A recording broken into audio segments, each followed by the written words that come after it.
સુરતમાં મંજૂરી વગર બનેલ સિંદૂર સર્કલને નોટિસ આપી દેવામાં આવી।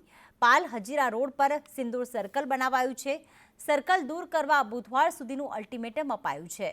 દૂર નહીં કરાય તો મહાનગરપાલિકા સિંદૂર સર્કલ દૂર કરશે। સાંસદના પત્ર બાદ મંજૂરી નહીં હોવાનું ધ્યાને આવ્યું હતું। તો પાલ હજીરા રોડ પર સિંદૂર સર્કલ બનાવી દેવામાં આવ્યું, ત્યારે તેને નોટિસ ફટકારવામાં આવી છે કે કોઈ પણ મંજૂરી વગર આ સિંદૂર સર્કલ જે છે ઊભું કરી દેવામાં આવ્યું છે। ત્યારે તેને નોટિસ આપવામાં આવી છે અને ખાસ બુધવાર સુધીનું અલ્ટિમેટમ પણ આપવામાં આવ્યું છે। મહાનગરપાલિકાના વેસ્ટ ઝોને સર્કલ દૂર કરવા બુધવાર સુધીનું અલ્ટિમેટમ આપ્યું અને જો દૂર નહીં થાય તો મહાનગરપાલિકા દ્વારા સર્કલ દૂર કરવામાં આવશે। સાંસદના પત્ર બાદ સર્કલની મંજૂરી નહીં મેળવ્યાનું ધ્યાને આવ્યું હતું।